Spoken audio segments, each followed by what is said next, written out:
আসসালামু আলাইকুম ভিউয়ার্স, আমি কামরুল হাসান নতুন একটা ব্লগে আপনাদেরকে স্বাগতম জানাচ্ছি। আজকে আমি একটা মজার একটা স্মৃতির কথা বলি।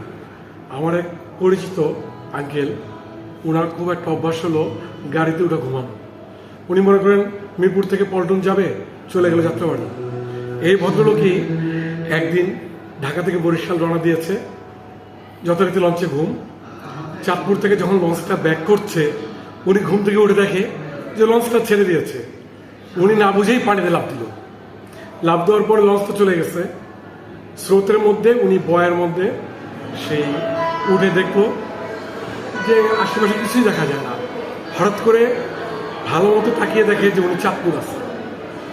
সারা রাত ওই জায়গায় থাকার পরে পরের দিন সকালবেলা ওনাকে জেলা নৌকা ওনাকে উদ্ধার করে।